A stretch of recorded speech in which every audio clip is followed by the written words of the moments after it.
Bonjour à tous pour une nouvelle vidéo. On va commencer par un petit rappel. Donc, on a ici un triangle rectangle en A, d'accord? Et j'ai pris ici l'angle ABC. Je l'ai pris ici géométrique. Alors, vous avez déjà parlé des rapports trigonométriques d'un angle aigu. Regardez bien, B et l'angle C sont des angles aigus. Ça veut dire leur mesure est comprise entre 0 degré et 90 degrés. C'est bien? Donc, ça c'est un petit rappel, c'est pourquoi on a utilisé les degrés. Alors, vous avez parlé de cosinus, par exemple, de l'angle B dans le triangle ABC. D'accord? Alors, vous avez dit c'est AB sur BC. Et vous savez qu'est-ce que ça veut dire ça? Vous avez pris ici, c'est le côté adjacent sur hypoténuse.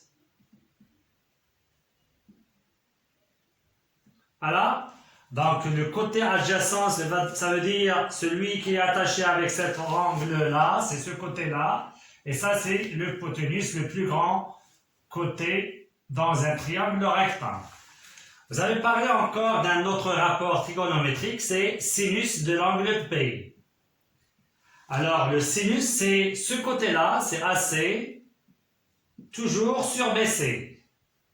Alors, le BC, c'est hypoténuse, côté c'est hypoténuse, et ici c'est le côté opposé. Voilà, le côté opposé à l'angle B, c'est celui-là. Ici, il est attaché avec l'angle B, d'accord? Et ici, c'est l'opposé. Voilà. Et enfin, le troisième rapport, c'est tangente de l'angle B. La tangente, c'est le côté opposé, c'est AC, sur le côté adjacent qui est AB. Et j'écris ici côté opposé sur hypoténuse. C'est ce que vous avez vu en troisième année collège. Ces trois rapports, d'accord, sont derrière évidemment. Ils s'appellent rapports trigonométriques d'un angle ou bien des mesures des angles. Je répète, rapport trigonométrique des angles ou bien des mesures des angles. Et évidemment, vous avez pris en degrés. Et vous avez vu encore des propriétés sur cosinus, sinus et tangente. Ça, c'est un petit rappel. Ce que je veux, c'est ces choses-là. Voilà. Ça, c'est d'une part, passons à autre chose. Voilà, j'efface ce premier rappel.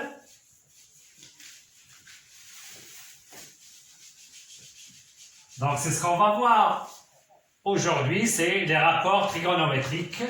On va voir ça après le rappel. Voilà, on a un repère orthonormé, c'est O, I, J. Comme je peux prendre ici le I, un point, et ici le G. Et à la place de I, je fais OI par exemple. Et ici OJ par exemple. Ou bien O, le point I, le point J, c'est un repère orthonormé. Orthonormé, ça, c'est l'unité égale à cette norme-là. OI égale la norme de OI qui est la distance OI égale la distance OJ. On a un point M. Par quoi il est défini un point M dans un repère? Donc, un point M, il est défini par son abscisse XM et son ordonnée YM. C'est bien? Vous savez comment on fait? Vous faites le projeté ici sur, on a dit ça, c'est l'axe des abscisses. Voilà. Et on lit l'abscisse de ce point-là sur cet axe-là, c'est l'abscisse évidemment du point M. Encore, je fais encore le projeté orthogonal de M sur l'axe dit axe des ordonnées. Voilà. Et l'abscisse de ce point-là sur cet axe-là, d'accord, du bipoint unitaire au G, je répète, l'abscisse de ce point-là sur cet axe-là, c'est l'ordonnée de 1. Et voilà comment on définit un point M dans un repère orthogonal. Ici, on a orthonormé. C'est très important, d'accord? Alors, un point, il est défini par son abscisse, son ordonnée. L'abscisse, elle est déterminée par ce point-là, son abscisse, évidemment, sur cet axe-là. Et l'abscisse de ce point, sur cet axe-là, c'est son ordonnée. Vous avez parlé encore de... Alors, M a pour coordonnées xm et ym. Alors, vous avez encore... Quelles sont les coordonnées du vecteur OM? Donc, c'est l'abscisse de M moins l'abscisse de O. L'abscisse de O, c'est 0. Donc, ça reste xm, ym. Voilà. Donc, les coordonnées de M sont les coordonnées du vecteur OM. Vous avez encore vu la distance de AB à quoi est égale. D'accord? Donc, soit vous le faites directement, ou bien vous faites les coordonnées du vecteur AB, donc c'est xb moins xa, yb moins ya. Par cette forme-là, on peut déterminer la distance AB de telle sorte que ce vecteur, bien ce repère soit orthonormé. Attention, pour parler de distance, il faut qu'il soit un repère orthonormé. Voilà. Alors, à quoi est égal? C'est racine. Je prends celui-là, cet élément, c'est xb moins xa, le tout au carré, plus yb moins ya, le tout au carré. Ça, c'est la distance AB. C'est pourquoi ici, pour le OM, regardez bien, si je veux maintenant de ce qu'on a ici, la distance de OM, c'est racine xm au carré plus ym au carré, c'est très simple. D'accord? En général, le vecteur U, c'est alpha bêta. La norme du vecteur U, c'est racine alpha carré plus bêta au carré. On peut faire ici xa moins xb le tout au carré, ya moins yb le tout au carré, puisqu'on a au carré, le signe, quand on l'enlève au carré, ça revient positif. Voilà, le deuxième rappel. Il me reste un troisième rappel qui est très intéressant pour le cours d'aujourd'hui. Alors, on parle d'un cercle trigonométrique. Voilà le cercle trigonométrique associé à un repère orthonormé. Vous voyez bien? Alors, un point qui appartient maintenant, voilà, un point M qui est ici, il a un abscisse curviligne principale et il a une infinité d'abscisses curvilignes qui s'écrit x plus 2kπ avec k appartenant à z. Regardez bien, c'est l'abscisse de M curviligne sur ce cercle-là. C'est bien? Alors, qu'est-ce que ça veut dire ça? M a pour abscisse curviligne x signifie, oui, il est en liaison avec l'angle au centre. Ça veut dire OI, et on le prend maintenant, d'accord, orienté, OI, OM est égal x plus 2kπ, tel que k appartient à z, ou bien égal x modulo depuis. C'est très important maintenant ça. Le M a pour abscisse curviligne x, ça veut dire que l'angle, vous commencez par OI, toujours OI, OM, c'est x plus 2kπ. Voilà le dernier rappel. Donc, ce qu'on va étudier cette séance, c'est les rapports trigonométriques. C'est ce qu'on va faire dans grand 3. Rapports. Vous avez 3 rapports. Vous avez sinus, cosinus, tangente, et on a le quatrième, c'est cotangente, mais ça, c'est par la suite. Alors, rapport trigonométrique.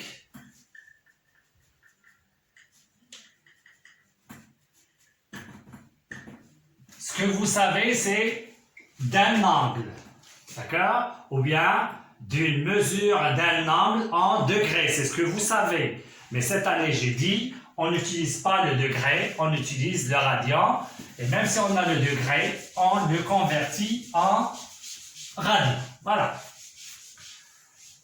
Alors pour ça, on se sert d'un cercle à la ligne. Donc vous écrivez, donc ça c'est dans le cours et on va compléter ici quelque chose. C'est nouveau pour vous, donc essayez de laisser un vide ici. On va le compléter. Voilà. À la ligne, donc les données c'est U, un cercle. Donc ça c'est le cours, essayez d'écrire ça dans le cahier de cours. Un cercle trigonométrique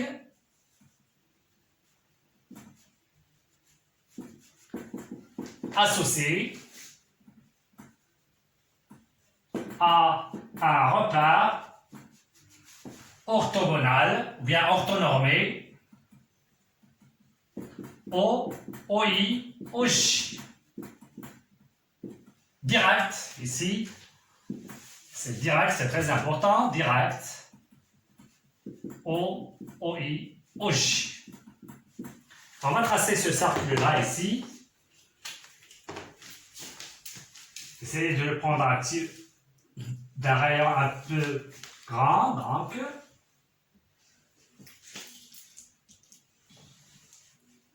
Hein? Et on trace le repère. Voilà le haut.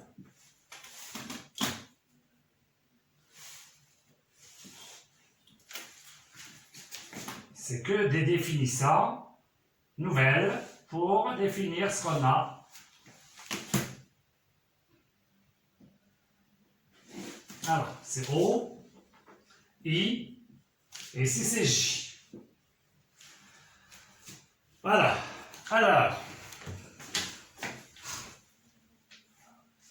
quelques notions pour le I. On a dit sur le cercle, il est défini par quoi? L'abscisse curviligne principale 0. Et on a une infinité d'abscisses curvilignes. Pour J, c'est pi sur 2. Vous faites ici I', c'est pi. Comme on peut prendre de ce sens-là, moins pi. Et pour J', c'est moins pi sur 2. Comme je peux le prendre de ce sens-là, c'est 3 pi sur 2. Pi sur 2, du pi sur 2, 3 pi sur 2, c'est moins pi sur 2, c'est principal. Voilà. Alors, pour le I, s'il vous plaît, pour le point I, maintenant je parle de I sur cet axe-là. Quel est son abscisse? C'est 1. Quelle est son ordonnée? C'est 0. C'est bien? Pour celui-là, quel est son abscisse? C'est 0. Son ordonnée, c'est 1. Je parle du repère O, OI et OJ. Ce n'est pas d'abscisse curviligne. Pour le I', sur ce repère-là, quelles sont ses coordonnées? Donc, abscisse, c'est moins 1. D'accord? Et pour l'ordonnée, c'est 0. Pour celui-là, abscisse, c'est 0. Et l'ordonnée, c'est moins 1. Vous savez déjà ça. Voilà. Ça, c'est comme donnée. J'ajoute encore soit M, un point de U. Voilà. Tel que X, son abscisse curviligne. Tel que X, son abscisse curviligne. Et voilà, vous soulignez ça. Voilà. Alors, ce qu'on a vu dans le rappel maintenant, donc, alors, M, son abscisse c'est X. On va le prendre ici, le M, le voilà. Voilà, son abscisse c'est X. Alors, qu'est-ce qu'on a dit de cet angle-là, orienté, regardez bien, Alors, OIOM a pour mesure x modulo de pi. Donc, c'est ce qu'on va écrire ici. Donc, la mesure de l'angle orienté OIOM est égale à x modulo de pi, ou bien x plus 2k pi, si vous voulez, égale x plus 2k pi, slash k appartenant à z. On a deux écritures, signifient la même chose. Voilà. C'est ça les données. C'est très simple. Voilà. Donc, à écrire tout ça, et maintenant, on passe à premier point. Et s'il vous plaît, on a oublié ici d'écrire ici petit a définissant, s'il vous plaît, avec S. Voilà, petit a définissant. Alors, premier point. Alors, regardez maintenant. Voilà, cet angle-là, c'est x. C'est la mesure de cet arc-là. Voilà le x, on a déjà expliqué, ces trois paramètres sont en liaison. Et pour le x ici, c'est plus de pi, modulo de pi. Alors, ce qu'on a vu dans le rappel, ce que vous avez fait l'année précédente, c'est il vous faut un triangle, oui, rectangle, pour que vous parlez des rapports trigonométriques de cet angle-là. Donc, voilà le M, et on va faire le projeté de M sur cet axe-là. Regardez bien.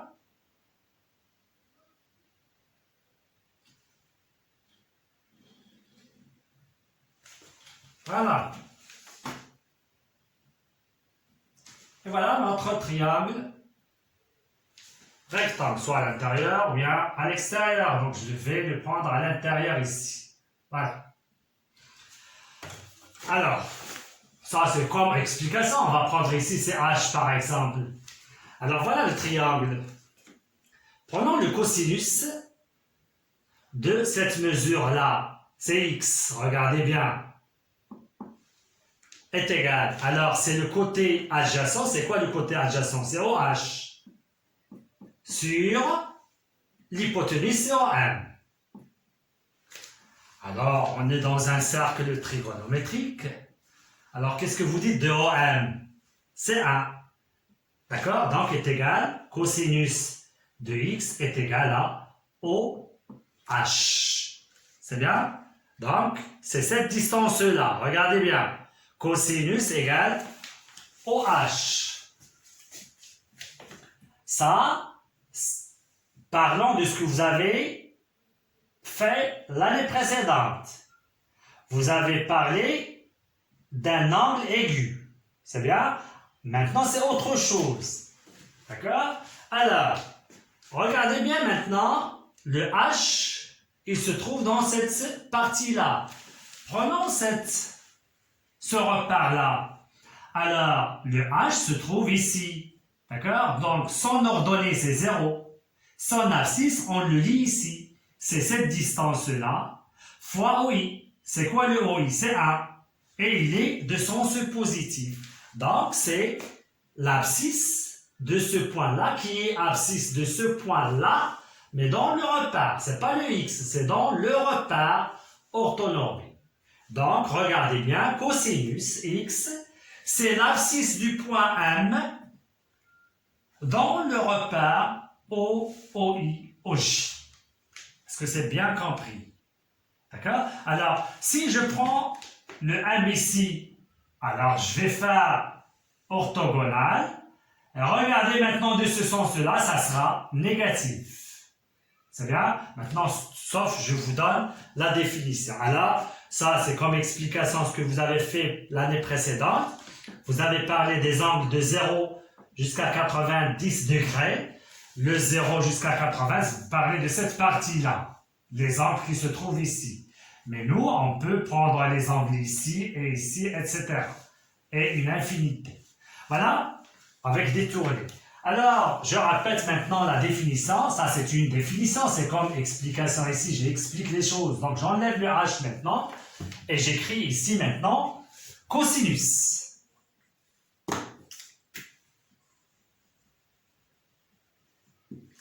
Oui, bien,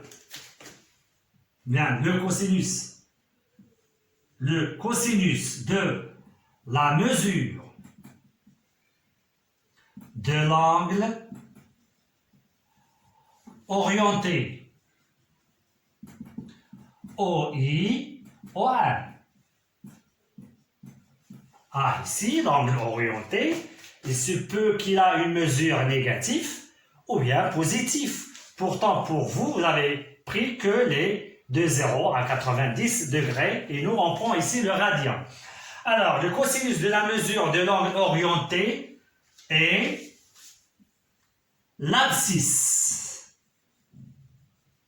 Et l'abscisse de ce point-là de M, oui, dans le repère O, OI, OJ.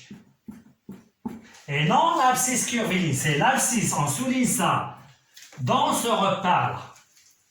Voilà, la définition, c'est très simple. On note,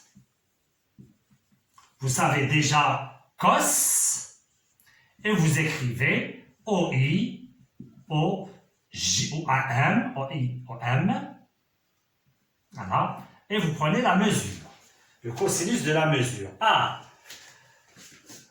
le nouveau maintenant, c'est, ici, la mesure c'est x radian. Tant qu'on a une relation entre ça et ça, donc le nouveau par définition, j'écris cosinus de x, c'est l'abscisse de ce point curviligne. Regardez bien, ce x-là, c'est l'abscisse curviligne du point M, évidemment sur le cercle trigonométrique. Et c'est quoi l'abscisse curviligne? C'est un réel. Donc, on va parler de cosinus d'un réel. Regardez bien, cosinus d'une mesure d'un angle orienté en radian. C'est la même chose que cosinus d'un réel, tant qu'on a déjà dit que ce x-là est en relation avec ce x-là. Donc ici, rapport trigonométrique d'un réel. C'est ça le nouveau cette année-là. Ou bien on a dit d'une mesure d'un angle orienté. Voilà. Deuxième point. À la ligne. C'est bien. J'écris maintenant le sinus. C'est la même chose. Le sinus de la mesure de l'angle orienté OI, OM, et on efface ça maintenant et on explique les choses. Voilà. Le sinus maintenant, j'explique le sinus, c'est le côté opposé. J'ai déjà fait ici H. C'est MH sur OM qui est 1. Donc c'est MH. Alors regardez bien maintenant cette distance. D'accord? On peut la ramener, on projette ça ici. Regardez bien, on peut projeter ça sur cette droite ici. Voilà.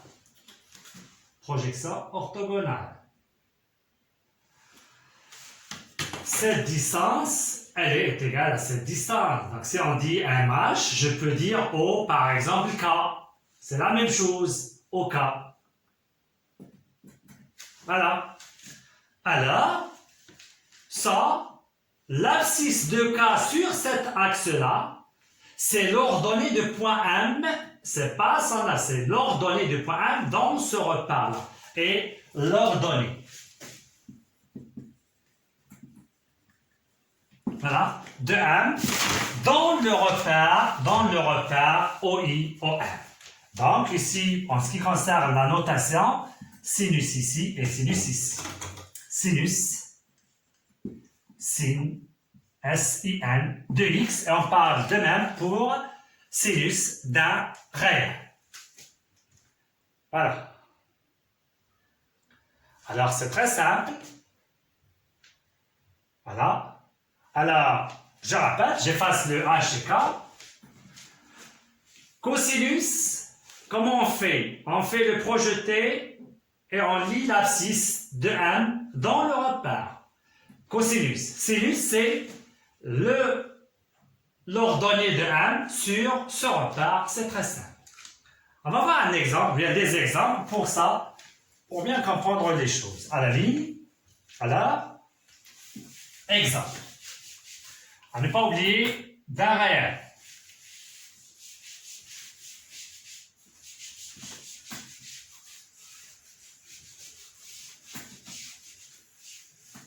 À la ligne, exemple.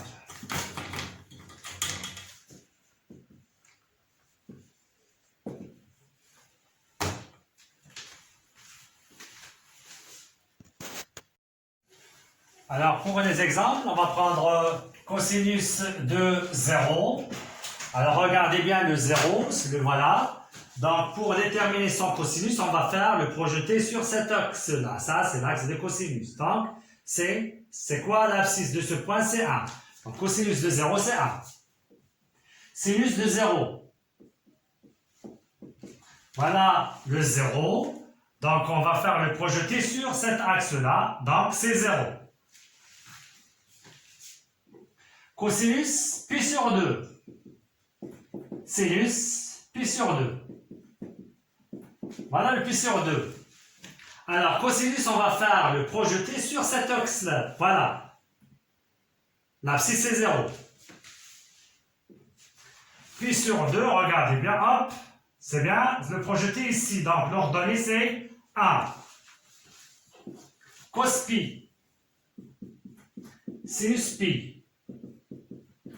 Puis le voilà, c'est de ce côté-là. Cosinus, c'est comme ça, voilà. C'est sur cet axe-là. Donc, c'est de ce côté-là.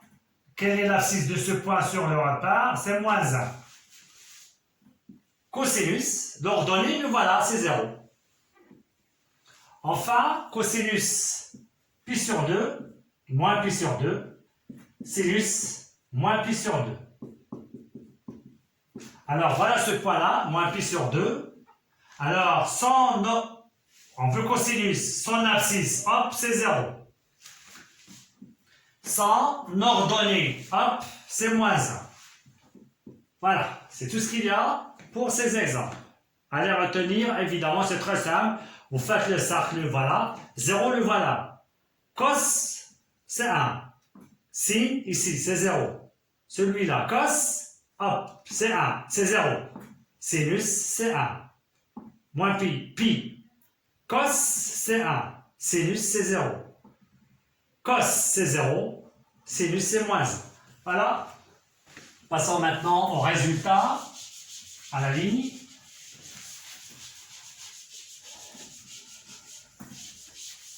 Résultat.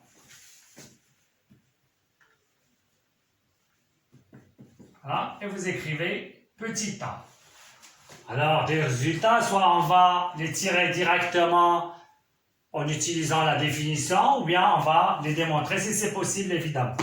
Alors, bien si, ça nécessite la démonstration. Regardez bien, quand on a fait voilà, on a pris le point 1. Alors, quel que soit le point 1 sur ce cercle-là, on peut trouver son cosinus. C'est bien, tous les points, hop, première tournée. Les deuxièmes, donc, je dis que quel que soit x appartient à 1, cosinus existe. C'est bien? Pour tout réel, on peut calculer son cosinus. Et de même, le sinus, alors, quel que soit le point qui se trouve ici, on peut calculer le sinus. Vous faites ici maintenant, pour tout x appartenant à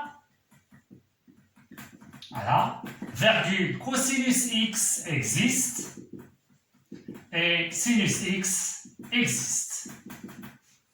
Voilà. C'est très important ce qu'on a fait ici. Je donne un exemple. Voilà. F, une fonction. F, une fonction numérique à variable R définie par. Une fonction définie par. F de x est égal cos x sur x. Trouvez le domaine de définition. Alors, vous écrivez x appartient à t de f, si et seulement si x appartient à R, tel que cos x sur x appartenant à R. Alors, cosinus x sur x, c'est un rapport. D'accord? Le cosinus x existe toujours. Donc, on ne peut pas parler de ça, sauf x différent de 0. D'accord? Enfin, et vous dites d de f égale moins l'infini 0, union 0 plus l'infini. C'est très simple. Voilà. À la ligne petit b. C'est là, à écrire cet exemple-là. Résultat B. Voilà, j'efface.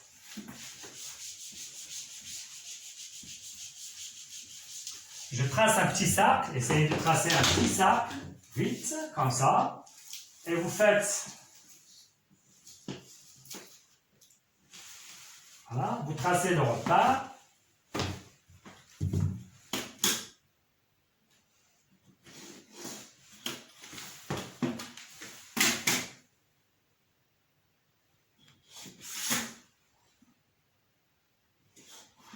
O, I, J.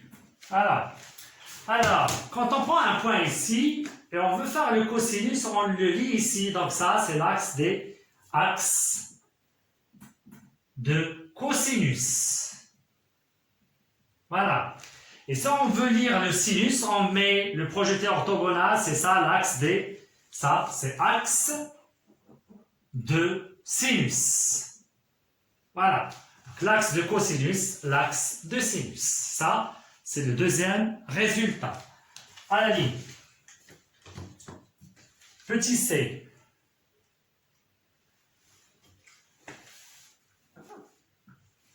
C'est bien?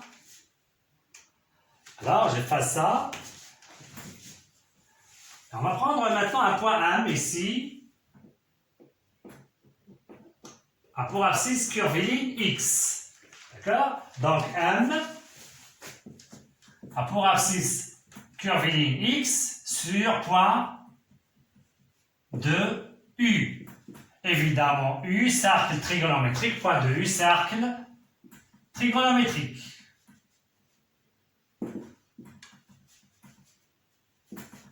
Associé à OI, OJ. On l'a ici, on l'a dans la figure. C'est bien? Alors, qu'est-ce que ça veut dire ça? Donc, le OI-OM, on écrit ça, OI-OM, c'est ce qu'on a fait tout à l'heure, est égal à X modulo de pi. Voilà. Donc ça, c'est... Alors, je veux le point M maintenant sur le repère. Maintenant, ce X, c'est sur le... Voilà, c'est sur le U. Maintenant, j'efface ça. Quelles sont les coordonnées de M sur le repère, dans le repère? C'est bien? Alors, comment on fait? On fait comme ça, et on lit ça. Donc, qu'est-ce qu'on a dit tout à l'heure? Ça, c'est cosinus. D'accord? On lit ici, c'est cosinus, et ici, c'est sinus. Donc, M a pour coordonnées cosinus et sinus. Donc, sur le cercle, M, ici, c'est X, mais dans le repère, donc, vous écrivez donc, M a pour coordonnées cosinus X, sinus X dans O, OI, OJ. Regardez bien. M, c'est X, c'est sur le U. M, les coordonnées cosinus X, sinus X, sur le repère orthonormé O, OI, OJ. C'est bien? Donc, pour ça, on a dit d'où, c'est-à-dire, et on peut écrire, par exemple, le vecteur OM. Quelles sont les coordonnées de OM? C'est l'abscisse de M, moins 0, cosinus X. C'est la même chose. C'est ce qu'on a dit dans le rappel de tout à l'heure. Voilà, c'est tout ce qu'il y a. Ou bien on peut écrire encore, ou, c'est-à-dire OM est égal cosinus X fois OI plus sinus X fois OJ, si vous voulez écrire ça, évidemment. Ça, c'est la même chose. Ou, c'est la même chose. Voilà.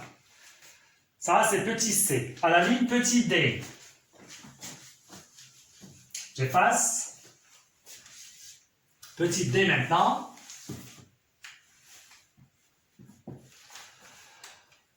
que soit,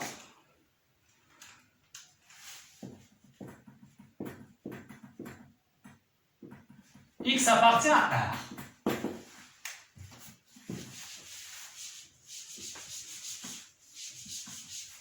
Alors c'est très important ce qu'on va faire maintenant. Toujours, tous les résultats sont très importants. Alors, regardez bien maintenant. Pour lire le cosinus de n, donc chaque point qui se trouve ici, d'accord? Regardez bien, hop, le point qui se trouve ici. Alors, les points qui se trouvent ici, et même pour les autres. Alors, elle ne dépasse les points, le projeté ne dépasse ni i, ni i'. L'abscisse de ce point-là, c'est combien? C'est 1. Et ça, c'est moins 1. Donc, vous voyez bien ici, il est compris entre moins 1 et 1. Donc, quel que soit x appartient à cosinus x compris entre moins 1 et 1. L'année précédente, vous avez dit qu'il est compris entre 0 et 1. Ah, pourquoi? Puisque vous avez travaillé sur cette partie-là. De 0 à pi sur 2, ça veut dire 90 degrés. Vous voyez bien maintenant, alors, regardez bien, le cosinus ne dépasse pas entre O et I, ça veut dire 0 et 1. De même ici, le projeté, voilà, c'est entre 0 et 1. Et de même pour sinus, regardez bien, tout point qui appartient au cercle ne dépasse ni J, ni J', et donc sinus, vous écrivez, et sinus x compris entre 1 et moins 1. Alors, passons à E maintenant. C'est bien? E.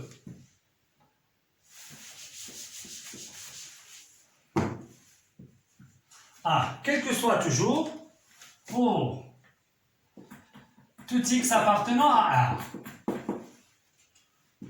R. C'est très important, regardez bien, prenons un nombre ici, c'est 1 pour x. Voilà son cosinus. Combien il y a d'abscisses curviligne? On a dit une infinité. Comment ils s'écrivent? X plus 2kπ. Alors, tous ces réels, regardez bien, ils ont même cosinus. X plus 2kπ, avec k appartenant à z, il a même cosinus. De même pour sinus. Donc, ce qu'il faut écrire ici, c'est cosinus. Regardez bien, cosinus de x plus 2kπ, avec k appartenant à z, vous écrivez ici k appartenant à z, est égal cosinus x. Sinus de x plus 2kπ, c'est la même chose, égale sinus x. On va faire ici un exemple. Je vous donne calculer par exemple sinus de 17π sur 2, par exemple. Alors, ce qu'il fallait écrire, regardez bien, il faut écrire ça, c'est sous cette forme-là. Ça veut dire quoi? C'est x plus 2kπ, on pense à, d'accord, à la mesure principale ou bien à l'abscisse curviligne principale. Donc, on va penser à cette mesure et on la rend principale. Alors, qu'est-ce qu'on fait? 17 sur 2, c'est 8,5. Compris entre 8 et 9. On va prendre 8, on le multiplie par 12, c'est 16. Alors 17π sur 2 est égal 16π sur 2, plus qu'est-ce qu'il reste? Π sur 2. Et ça c'est quoi? C'est 8π plus π sur 2. On revient ici, on écrit égal sinus 8π plus π sur 2. C'est tout ce qu'il y a. Regardez 2kπ, voilà, 2kπ. En valeur absolue, c'est donc 8 c'est par 2k. Donc, ça reste égal sinus pi sur 2. Vous voyez bien? Sinus pi sur 2, voilà pi sur 2 c'est ici. Sinus c'est comme ça, c'est 1, égale 1. Voilà. Je donne un autre exemple, cosinus par exemple de 33π sur 3. Alors ça donne combien? C'est cosinus. On peut faire la division, ça nous donne 11π.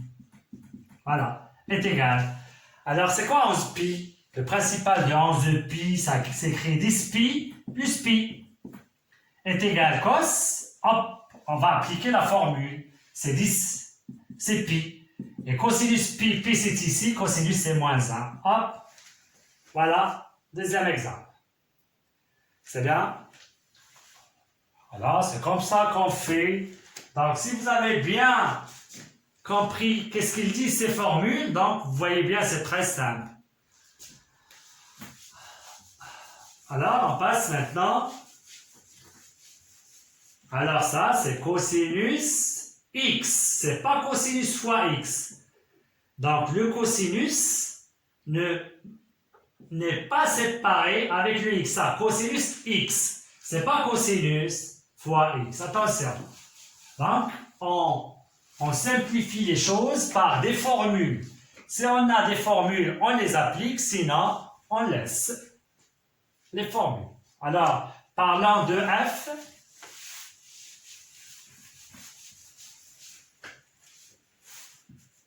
voilà. Alors, ce que vous avez déjà fait l'année précédente, mais pour x aigu, maintenant c'est réel. Donc, cosinus carré x plus sinus carré x égale 1. Ça s'appelle ça formule fondamentale. Formule fondamentale. Obligé de savoir ça. Alors, on va démontrer ça, preuve. Soit M, voilà, sur U. C'est bien? Donc, on a dit le OM. Quelles sont les coordonnées? C'est cosinus x, sinus x. D'où on calcule la distance sur OM. On a dit c'est ça. Cos carré, on a déjà parlé de ça. Le rappel, c'est bien? Alors, OM, M appartient au cercle U qui est trigonométrique. Donc, le rayon, c'est 1. Ainsi, 1 est égal racine de cosinus carré x plus sinus carré x. Enfin, et on enlève au carré, c'est 1 égale cos carré x plus sinus carré x. Voilà ce qu'il fallait démontrer. Alors, regardez bien. Cosinus x au carré. Cosinus x au carré. C'est pas la même chose. Ça, c'est cosinus x, le tout au carré. Ça, le carré, c'est x au carré. Vous voyez bien? Donc ça, c'est pas la même chose. Et pour éviter cette confusion entre ces deux, non, donc on va faire cosinus carré de x. Le cos, il est attaché. On ne peut pas dire cosinus tout seul. C'est pourquoi on fait cos carré x, c'est nul. Alors, on peut tirer ici déduction. Alors, ces deux formules, on peut les écrire directement. Ça veut dire cosinus carré x est égal à 1 moins sinus carré x.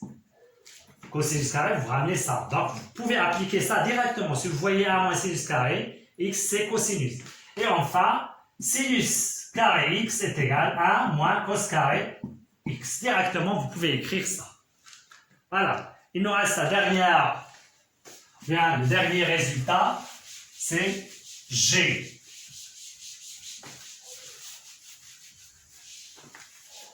Dernier résultat, G. Et on écrit, ou bien on fait un cercle.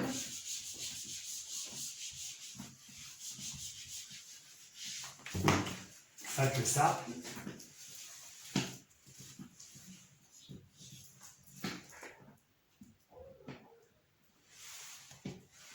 On trace notre repère toujours. Alors, ce repère-là nous détermine 4 parties.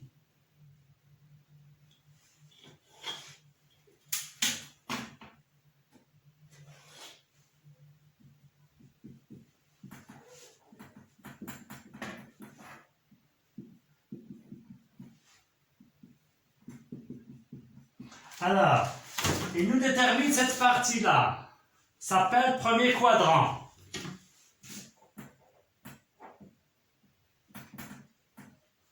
Ça, le deuxième quadrant, troisième quadrant et quatrième quadrant. Alors, pour le premier quadrant, si on prend le M, regardez bien le cosinus, ça tombe ici.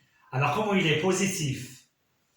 Hop, positif, off, positif. Donc, ce quart-là, quel que soit les x qui se trouvent ici, c'est positif. Donc, j'écris ici cosinus x positif. Pour le sinus, regardez bien, il est dans cette partie-là, positif, hop, positif, positif, etc. De même, sinus x, positif. Voilà. Deuxième quadrant ici. Deuxième quadrant. Cosinus x, on est en train de chercher le signe de chaque rapport trigonométrique. Alors, pour le cosinus ici, regardez bien, il est dans cette partie-là. C'est négatif. Le sinus, voilà, on tombe ici, c'est positif. Alors, le troisième quadrant ici, troisième quadrant. Cosinus, sinus. Regardez bien maintenant, donc le cosinus, c'est négatif. Sinus, négatif de même. Et enfin, le noir, quatrième, on va essayer de faire avec 4 couleurs différentes. Cosinus x, sinus x. Alors regardez bien, hop, cosinus est de cette partie-là, il est positif. Sinus, il est négatif, il est de cette partie. Voilà. Donc c'est très important ce qu'on a fait ici. L'année précédente, vous avez pris cette partie-là, elle est toujours positive. Donc si vous trouvez par exemple comme ça, cos carré, x égale par exemple 2 sur 25. L'année précédente, vous dites x égale racine de 2 sur 5. Mais cette année-là, non. Il faut indiquer où on est. Si on est dans cette partie-là, regardez bien, le cosinus est négatif. Vous dites égal à moins. C'est ce qu'il faut expliquer avant d'écrire les choses. Alors, à la ligne, on va passer aux exercices. À la ligne. Exercice numéro 1.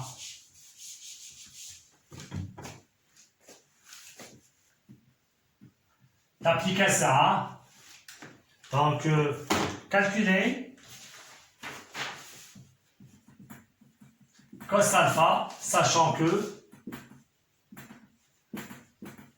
alpha appartient à moins pi sur 2, et sinus alpha est égal à moins racine de 5 sur, bien moins racine de 3 sur 5. Voilà. Alors, qu'est-ce qu'on va faire? Première des choses, on va prendre ça. Alpha appartient à moins pi sur 2. Donc, on cherche le cosinus.